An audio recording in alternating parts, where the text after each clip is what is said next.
Okay, what we have right now is the ability to click on a window. We change states. We still got our output going on right here from entering a new state.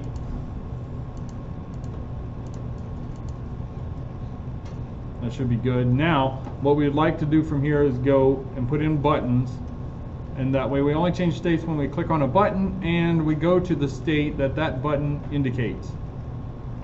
Alright, so that being said, let's make a button class. Right click on your project name and do add class. You call it button.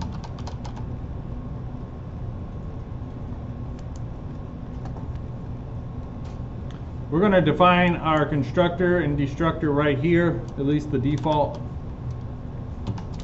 So there's no reason to have that in the source file. You can scrap that.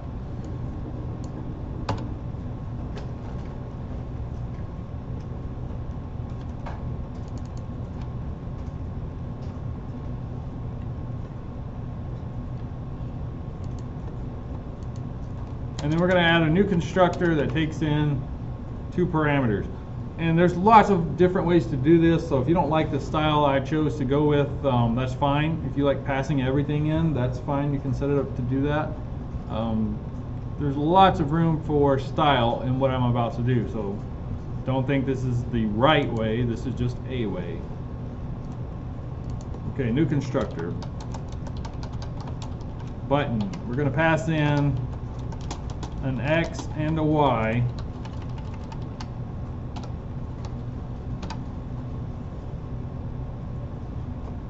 And if you click on the little light bulb there, you can take that first option and it will let you cheat, generate some code for you. This X and Y, we're going to pass in the X and Y of the top left corner of the source, or the sprite, however you want to think of it. So I've got my button PNG somewhere right here. So the top left corner of the start button would be 0, 0. These are 64 tall, so the top of options would be 0, 64, 0, 128, so on. You get it? That's what we're passing in right there. And in this constructor, what do we need in this constructor? We're going to load in our texture if it has not been loaded in. So we'll make a static SDL texture.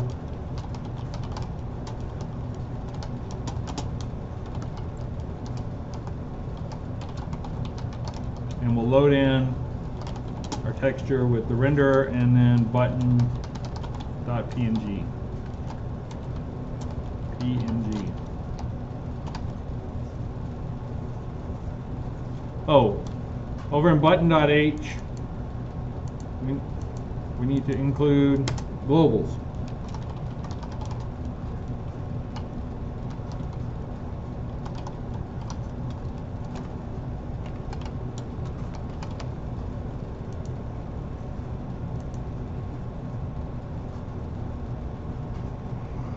That way you can see our SDL libraries.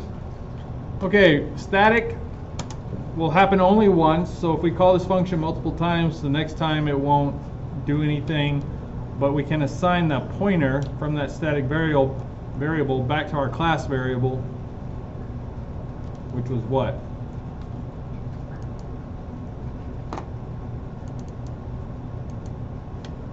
Did we do that? I get ahead of myself. We don't even have a class variable yet. You guys. I blame Aaron for this.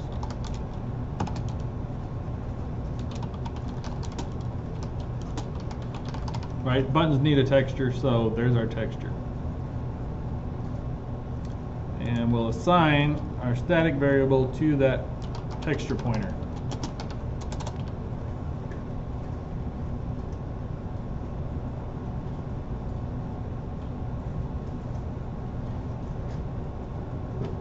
And then We've got a couple other things that a button needs. A button needs two rectangles.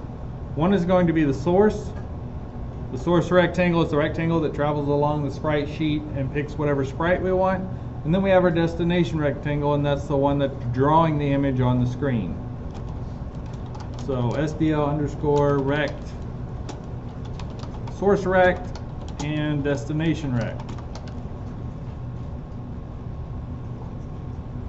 We'll also have a bool to take care of whether or not this button has been selected.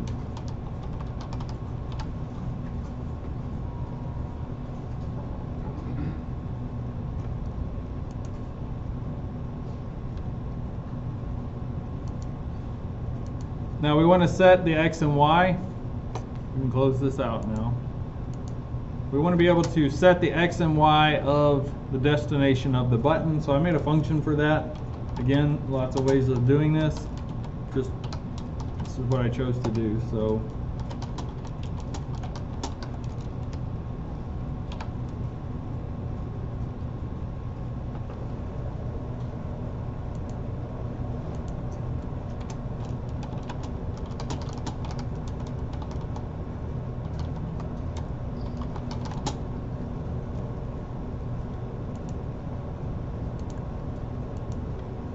click on the light bulb, open that up. And inside here, we can just say that direct.x equals x and direct.y equals y.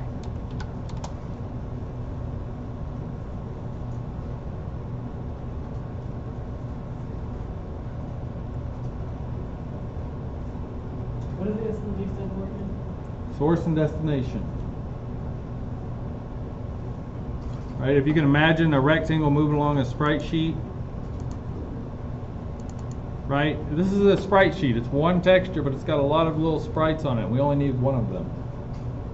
So there's a rectangle that will cover the designated area. That will be our source rectangle. It pulls from the source. And then we're going to draw that somewhere on our screen that's totally separate. And we need dimensions for that and a location for that. So you need two rectangles to pull from a sprite sheet and then draw to a screen.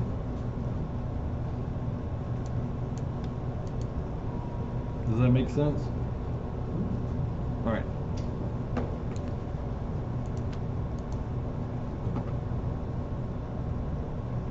And then we need a draw function.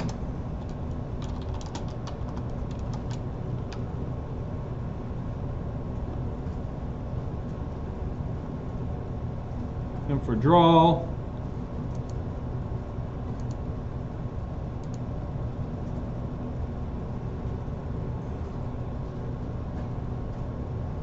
what? Okay. SDL render copy. Pass it the renderer, pass it the texture, pass it the source. And if you look at IntelliSense, it tells you which one. Oh, the address of the source and the address of the destination.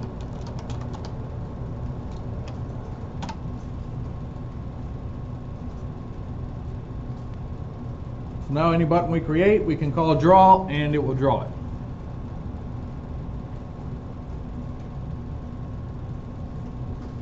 All right, let's go back to our constructor, our two-argument constructor here. We loaded in a texture. What else do we need to do?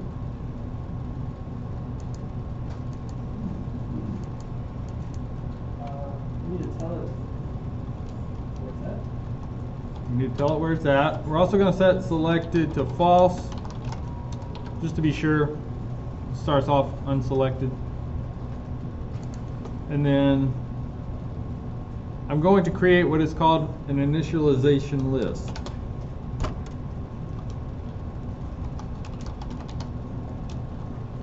And I can basically set the parameters for those rectangles right here. And when it creates the button in memory, it will create it with these values. Whereas if you set them down here, it creates the button with garbage values, and then it goes back and replaces the garbage with the values that you specified. So this is just a step faster. It doesn't matter in this case. It's not going to change performance in this situation, at least not noticeably at all. But I just want you to know that you can do this in case you see this in other code or you want to do it this way. This is the proper way to initialize an object. All right, 192 by 64, what is that? Width and height. And we'll do the same thing for the other rectangle.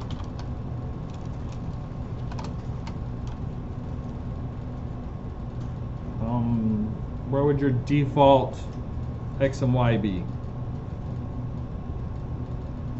You could use the ones passed in if you wanted to. It doesn't matter, you can put it as 0, 0. But the dimensions, at least in my case, are going to be the same. Although you can scale your rectangle up and down right here if you wanted to. And stretch your button out or whatever.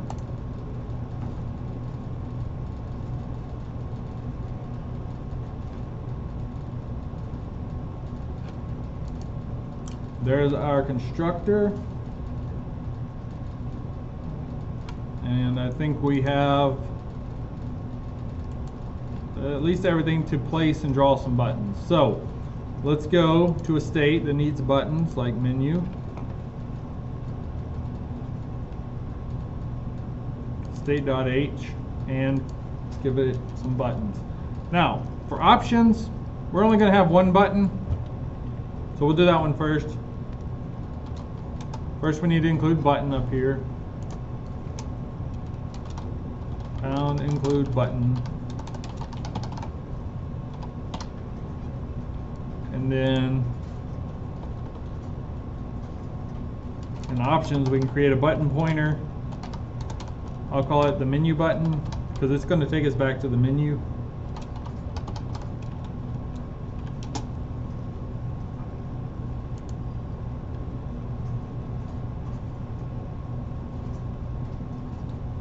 But in the menu, you're going to have like 5 buttons, right? At least. So you probably want an array here. That will save you a little bit of typing. So let's do that. Button pointer, buttons, button, button. And I'm only doing 2, but you'll need to do at least 5. So you could do 2 for right now and go back and change it later. In order to keep up with which button is which, instead of trying to remember like 3 is exit or 3 is the leaderboard, whatever, you can create enums. So I'll just do this for fun. Let's see what I call them.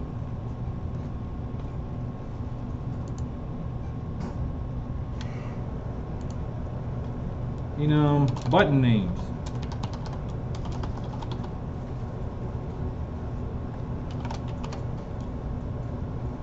And I made options first, and then I made exit. This makes it a little easier to keep track of which button you're working with, instead of trying to memorize all the indices there when you're working with a lot of buttons. Okay. Header file's good. Let's go over to the source. Not that source. This source.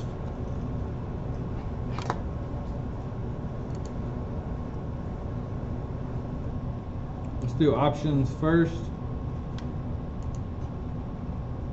because it's the easiest. After we load in our texture, we will say menu button equals new button. And we'll use our 2-argument constructor. And here you need to know which button is the options button on your artwork. So if I pull that up again, looking there at options, what do I need to put in for parameters?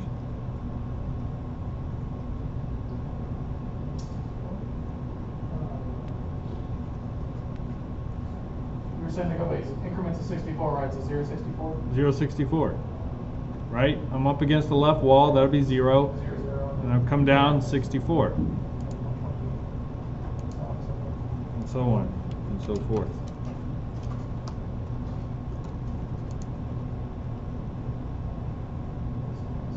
That's got to be wrong. What did I do wrong? Well, it should be right. Which button?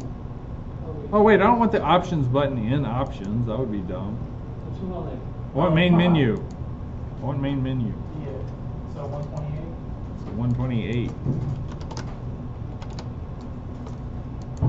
What is Yeah. 0 again? Menu button. The X coordinate of the button you're choosing. Right? X starts on the far left and goes positive to the right. Right. And Oh, Y, okay, so if you wanted to, I get it. yeah, Y starts at the very top and goes down, opposite of the Cartesian system. So there's our menu button, and then we'll set the X and Y for the destination. Menu button, set X and Y. Alright, if we want this button centered up, we can take the width of our screen, which is like 1280. You can make a variable, or you could do pound define or something like that if you wanted to not memorize whatever this is, or you wanted to make it adjustable and you want your button to reposition when you change the window size and stuff like that. Anyways, times half, that will draw it with the left side of the button in the very middle of the window. And so if you want the button actually centered, you need to offset it by the half width. So we'll take away 64. So that says take half the window and then move over half the width of the button. That'll give us a centered button. Did you just do 640? Yeah, you can work that out. Wouldn't that just be? I don't know. I'm not going to do that math. I'm just saying that you don't have to use the actual size, right? If you want it centered, you do. I can take 1280 times 0.5 and then to minus 64, and you could do that instead. You could just type in 576. You get the same result, and it will be centered. And for the Y, you can take the height, which is 720, and you can take it down. Main menu, I'm going to put that at the very bottom, so I'll say like 0.8. If we were to go all the way to 1, do the full 720, that's going to put the button off the screen. If you put 0 there, we'll put it at the very top of the screen, but you can still see it because it draws down.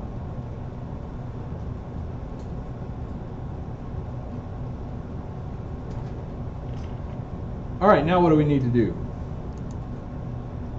We've got our button loaded up. Draw it. Right? Is that? I think let's try that. Where would we draw it? In the loop. What are we drawing here? We're drawing the background. Would it make sense to draw it before the background? No. After the background? Yes?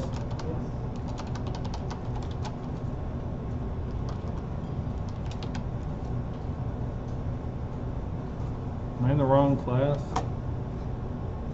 Yeah, I'm up in menu. That was dumb. There we go. And then run it, and you should get a menu button in options. Maybe. Hey, hey!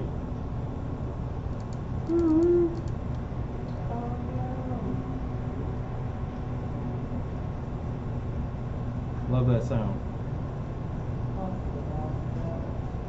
Alright. Let's do the same thing for menu Well, we are working with an array here, so it's going to be a little different.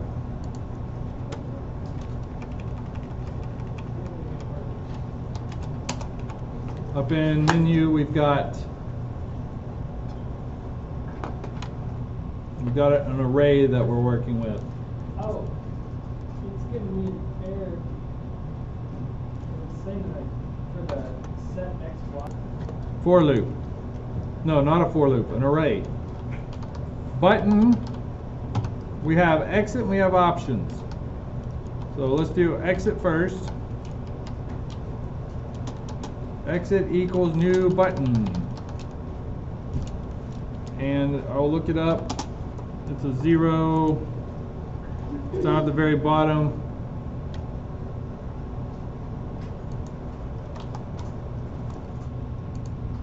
So if I do the calculator and I do, what is that, 5 times 64, it's going to be 320.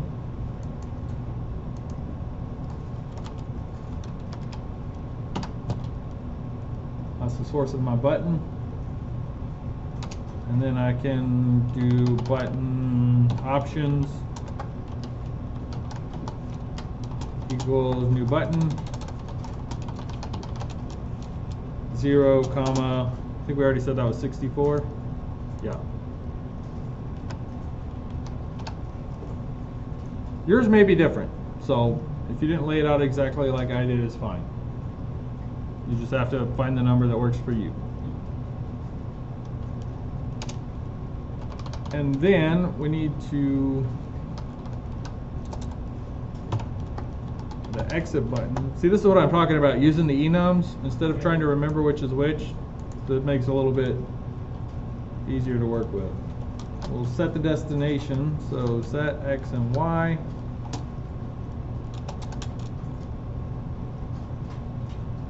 We can do that half width thing again.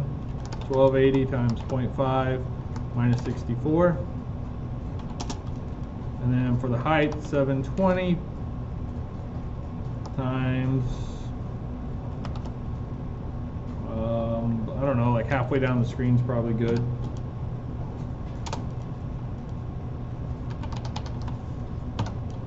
We'll set it up for options.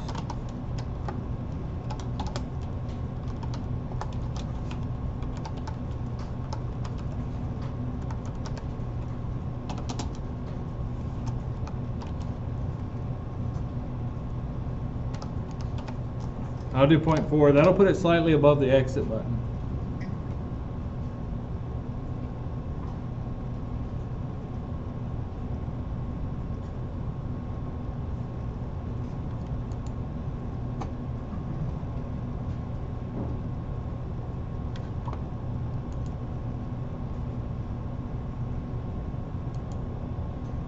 Technically, you should delete your buttons here.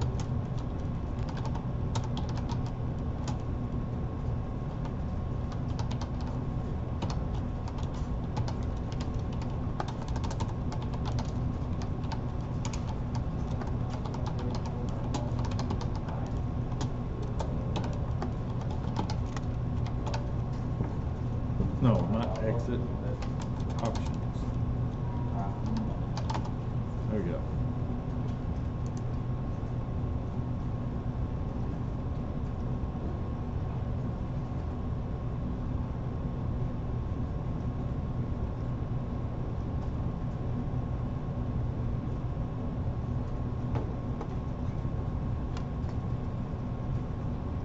And now we need to draw again, so slide down to update and draw your button. We can do this with a for loop, like for, auto, in, button, and then in, draw. That'll draw all the buttons.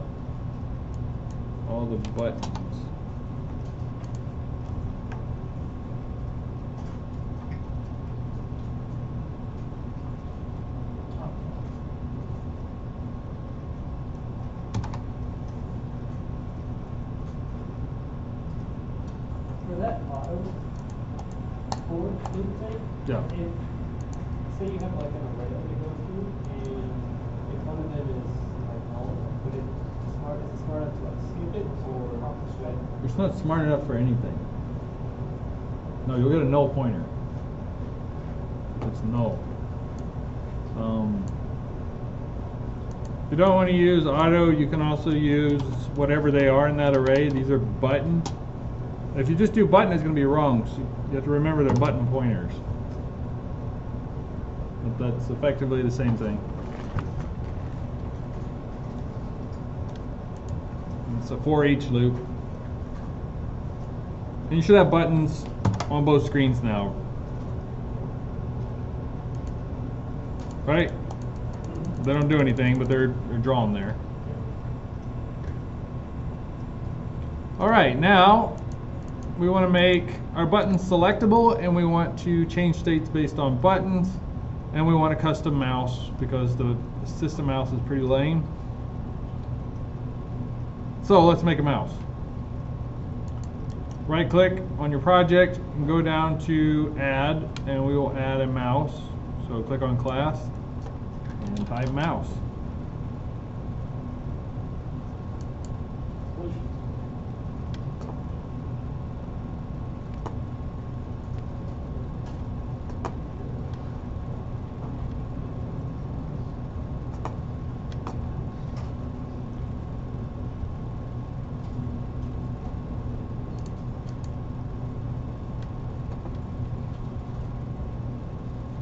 And what is the mouse made of?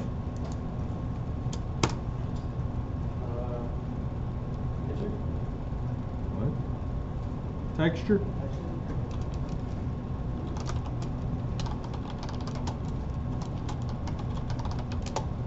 It's got to have texture, and oh, we got to include globals.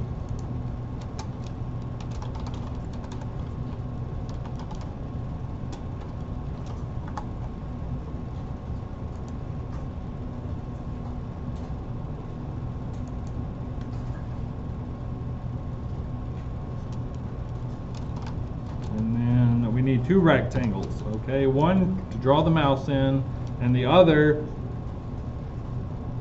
for the very tip of the mouse, where the collision detection takes place.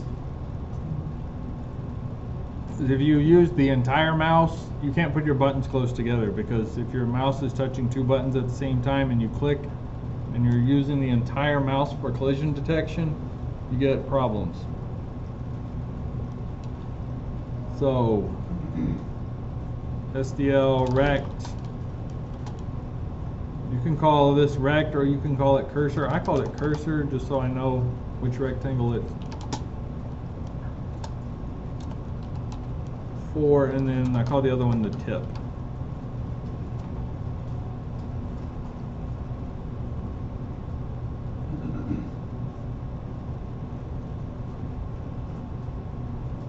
And then we need a draw function.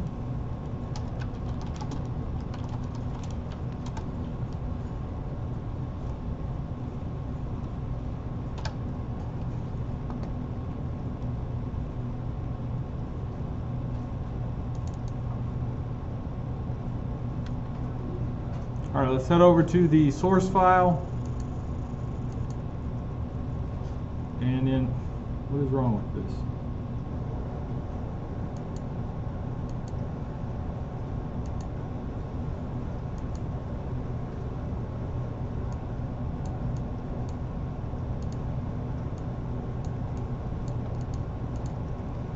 I think IntelliSense is wrong.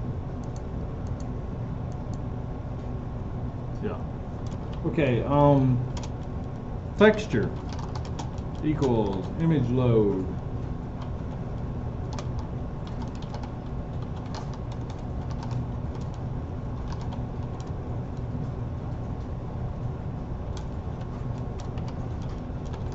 And whatever you call it, your mouse pointer.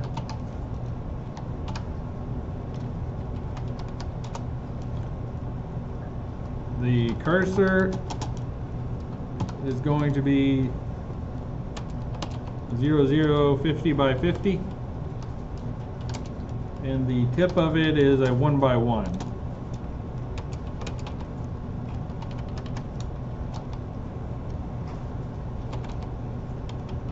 1 by 1.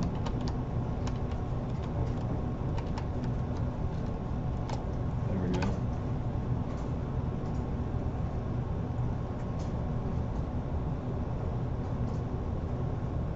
And then we need our draw.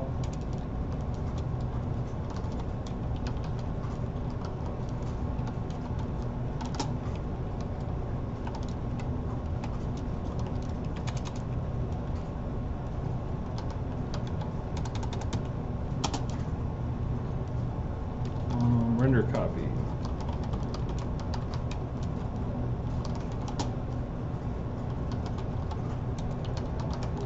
We got our renderer, our texture, our source. Since we're using the entire image, you can put null there, and then the address for our cursor.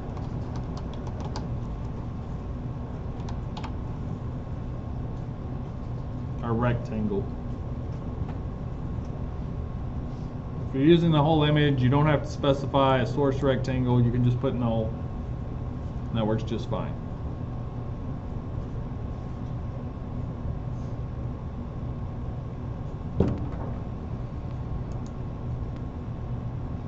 Now let's go back to states. Actually, in state.h, we can create one global mouse, I think. Is there any reason we couldn't do that?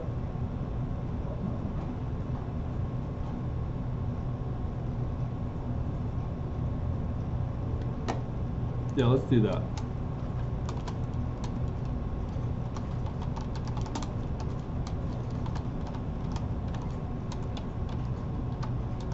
Include our mouse, and then state mouse pointer mouse. If all states are going to use a mouse, we can just put it right there.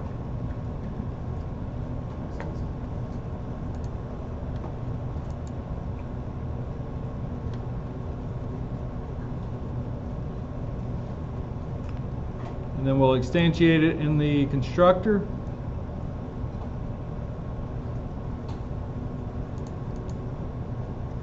So I think we can do this in the state constructor. We only need one, so we'll make it static. It'll be basically the same thing as we did before.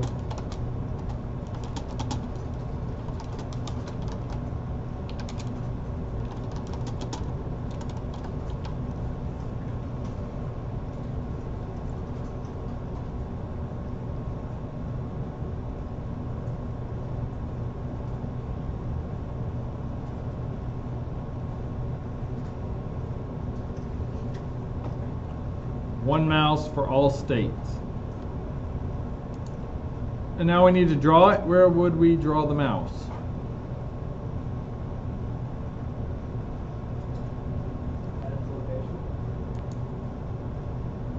Alright, in the draw order.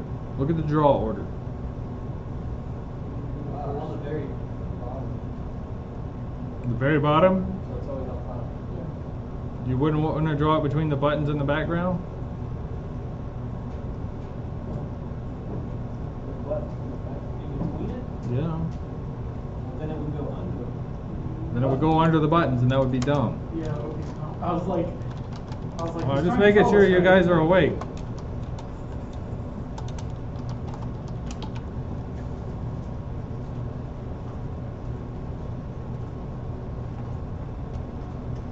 So we'll add our draw call down in both states after we draw the buttons.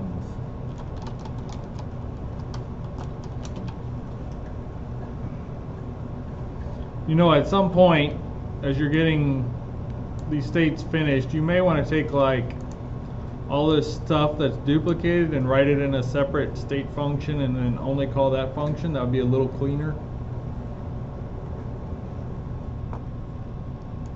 But there's going to be a lot of repeat code in most state machines, but there's subtle differences here and there, and that's just okay.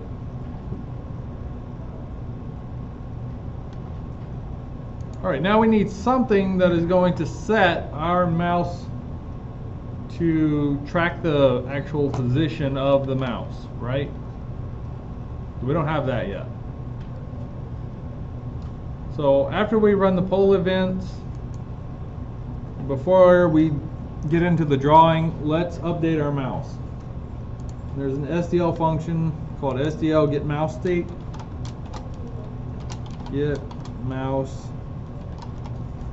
state.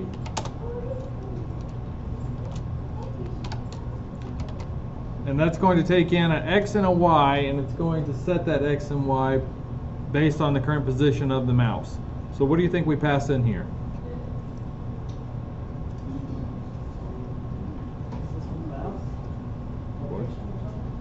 What is our mouse's location? It's always changing. Okay, but arbitrary.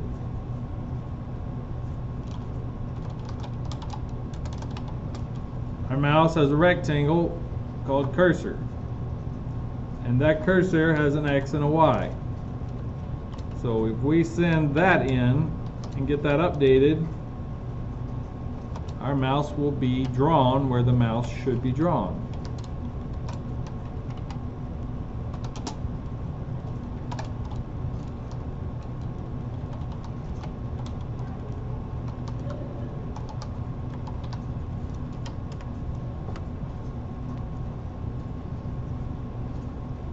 By the way, how did I know that? I looked it up in the SDL wiki. So if you need to know something about SDL, or you want to know SDL does something, or you want to know how it's done, you can look it up in the SDL wiki.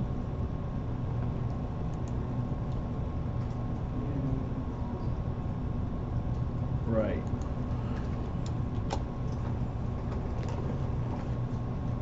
And copy that line, we'll paste it up in menu.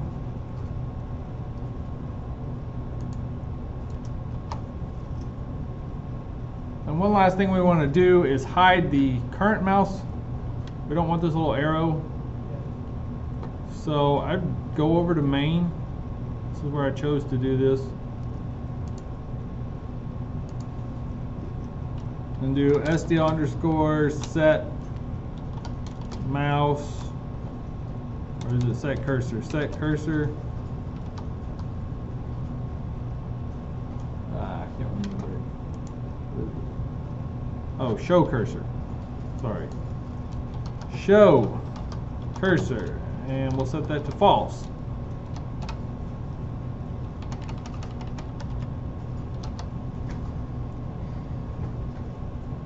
That will hide the system cursor and only use our custom cursor. So run that, see if that works.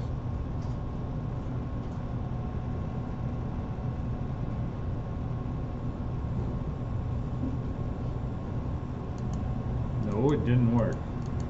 Really? Mine didn't work. Oh. Did yours work? Yeah, mine has the black mouse that I use. Chose. Okay, so I did something wrong. Mine freezes when I go to the next.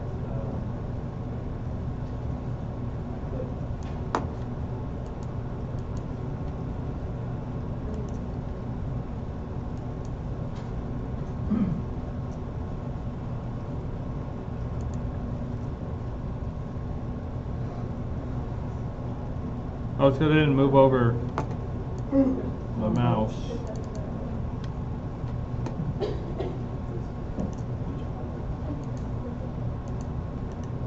Paste. Alright, it works just fine. Make sure you have your picture in your folder.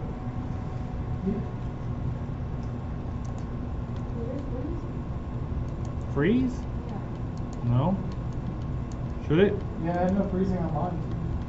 After, when you go, because it starts in options, when you click, it freezes on.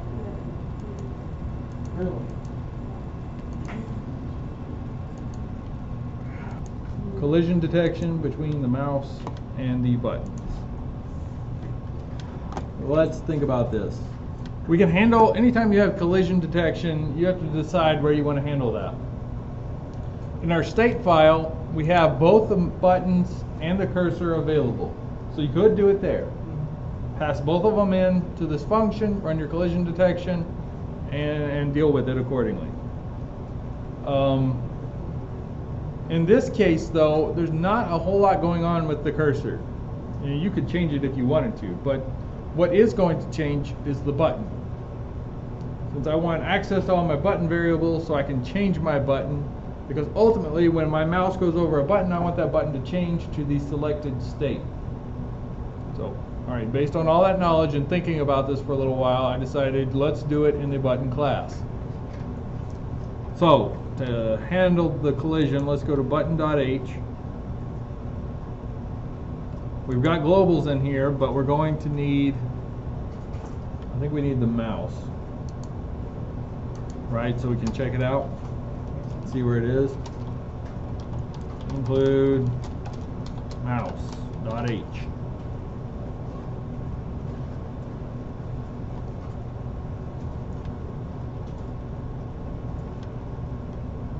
And somewhere down here amongst all the functions,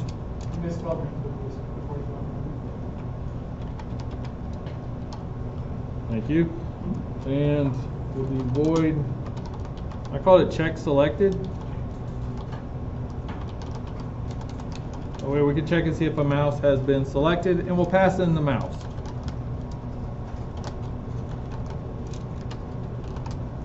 Now, if you wanted to, you could extern your mouse and make it global, and then you wouldn't have to pass it in. That's up to you. The mouse is kind of used all over the place, but this also works. You can just pass things around. You don't have to make them global. I'm not going to define this here. Go ahead and put a semicolon on that. We'll define it over in the source file.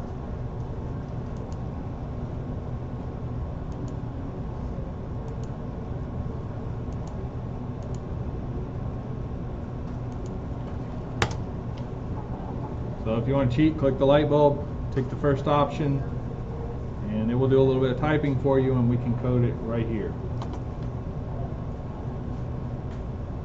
Button CPP, check selected. We're going to use a function called SDL has intersection. And that's a collision check between the mouse and, or it's a collision check between two rectangles.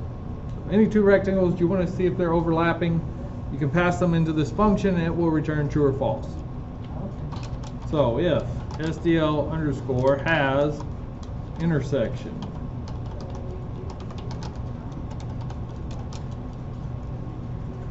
now what rectangle are we checking for the mouse? Cursor? I already explained why that would be a bad idea. I didn't really understand that. I checked it's a 50 by 50, right? But if my buttons are closer together than 50. So if my mouse is over two buttons at the same time, which one does it take? Isn't that why we got the tip? Yes. Oh. That is why we have the tip. You said you didn't understand it. Oh. And you clearly did. Oh yeah, that, okay. I thought you were talking about why we chose to make it in butt instead of another source file.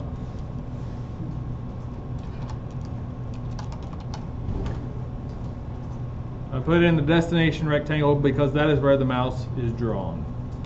Not the mouse, the button. The button is drawn. That's not a semicolon. If we do have collision, what do? We're going to set selected to true. And we want to change the state of the mouse, or the button, sorry, the state of the button to the selected state. How do we do that?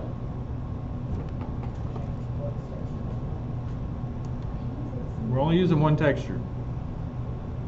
Or change the location from where it looks at the sprite. Sorry. What? So you have like 064, I think, for like your options or whatever. You would just transition X coordinates. I don't know how wide you made your buttons, I can't remember. So It's really good. move along the sprite path. source rectangle's X needs to move over to 192. That's halfway across the sprite sheet. We're no longer at 0. We're in the middle, that's at 192.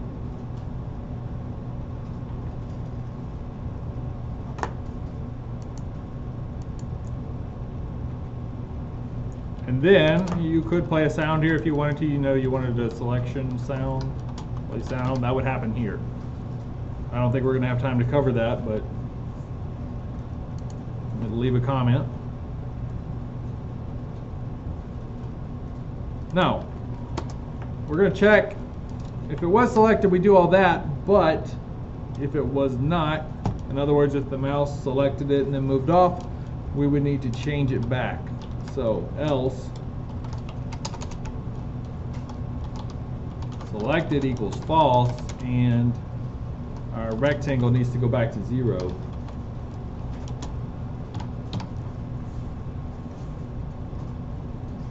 Now you see why I set this up the way I did. It makes it real easy to go between normal state and selected state just by moving that X.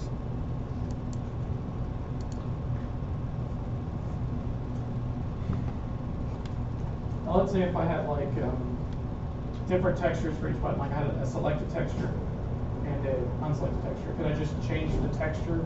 You just change that pointer to point to the different ones. Okay, Yeah, that's what I figured. that would work. Okay.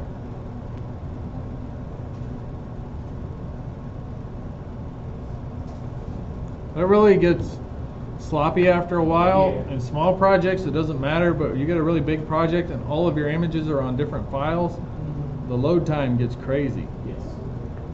Bad. I'll tell you how I know that. Okay, there's our function. We need to call this guy somewhere.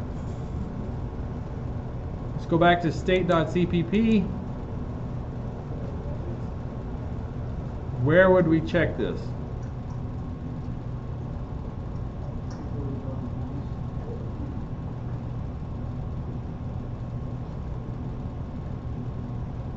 Before what?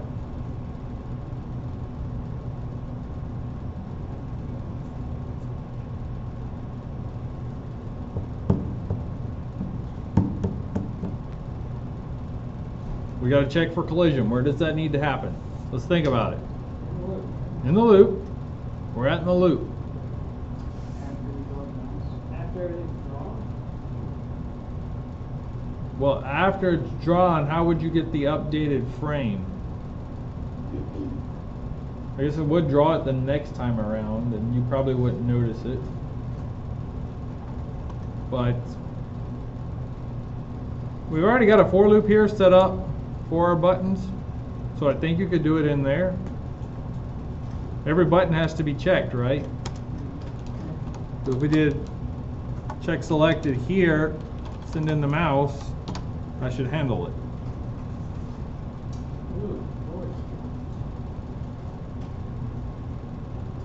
Yeah, and then I would draw it where it's. And then it would draw it if it needed to, based on that wherever that rectangle has been moved. And down in options,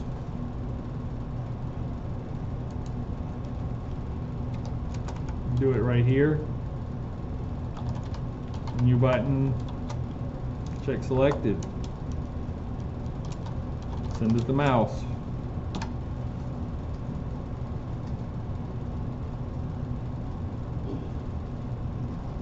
Does it work?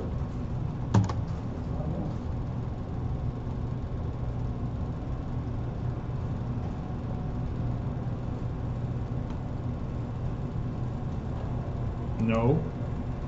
No, doesn't work. All right, what's wrong?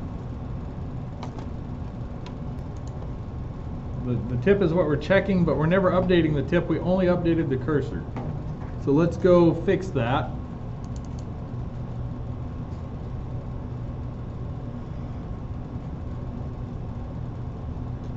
We can do it in the draw function.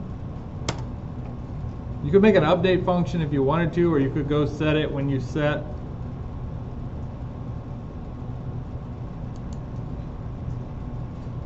Let's see, in states, you could do it where we set the mouse right here. You could also change the tip. So you could do it there, or you could do it just in the mouse draw function, because draw is called every loop anyways. You could do tip equals cursor dot x, or actually I think, yeah, no, tip dot x equals cursor dot x, tip dot y equals cursor dot y.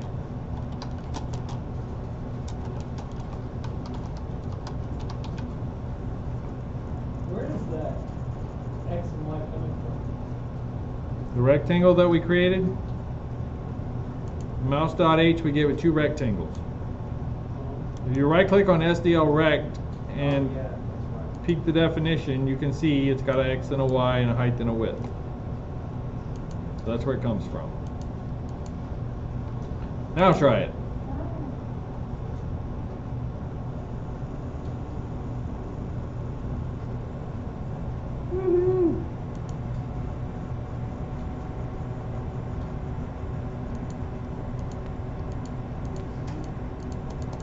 Now it should still be changing states regardless of where your mouse is, but at least your mouse selects buttons now.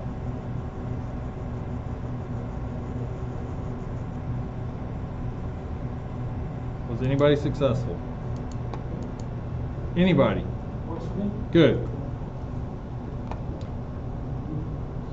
Now let's just make it so it changes states based on whatever's selected instead of just clicking anywhere. That's our last little bit to cover. So what do we need to do there? Right now, we're changing states right here. We're checking our events. When a mouse button is pressed, any mouse button comes up, we change states. So that's what needs to change. We only need to do this if the right button is selected.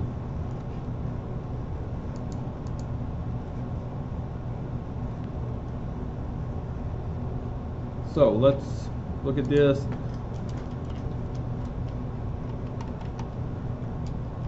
I'm going to scrap that for right now. Inside here, we need to see if it's the left button. I don't want just any button to do this. I only want the left button. So E, that's our event. Dot button, and this is weird, but we do dot button again to actually get to the mouse button. And say that equals, again I found that in the API, underscore button left. This is, if the left mouse button came up. And then inside here we can check our buttons and see which button was selected. So if button exit was selected, oh, thank you.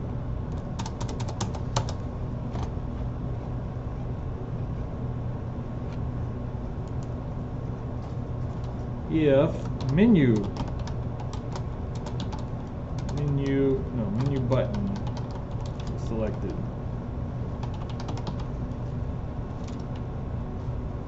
this should be an if statement. If menu button is selected, and I cannot type.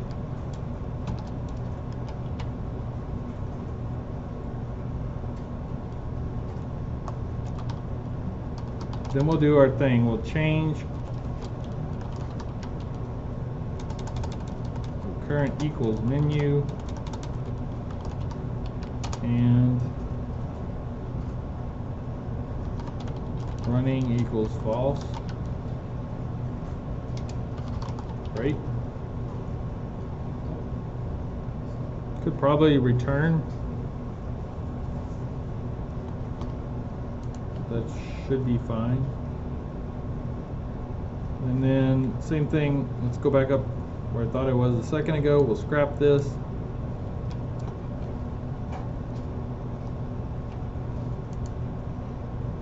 And we'll have that same if statement. If E dot button equals SDL underscore button left,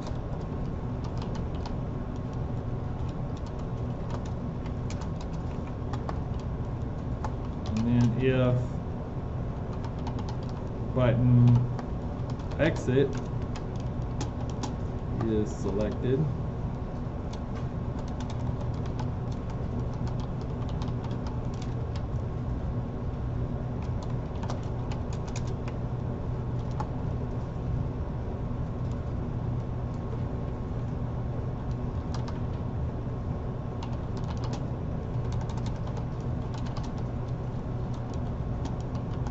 running equals false, and return.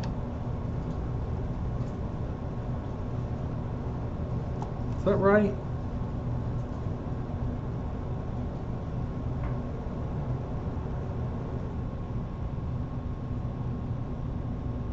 That's not going to kill the program, that's just going to kill this loop.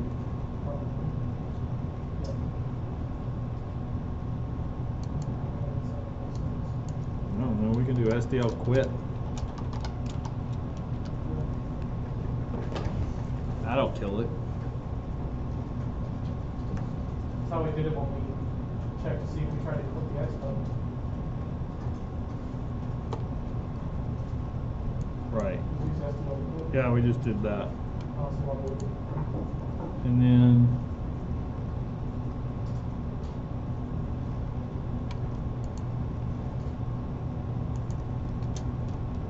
if no, not that. Here, if button options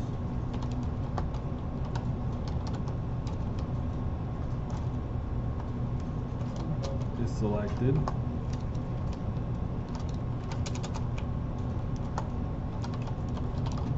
run equals false, current equals menu.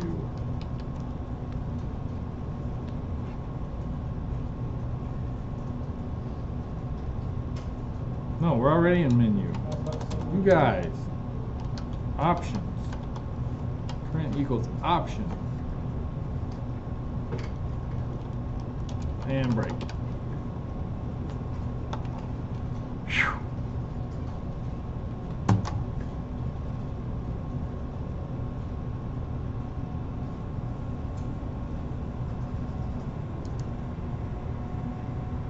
Now, clicking anywhere off the button shouldn't do anything, but clicking the buttons should work just fine.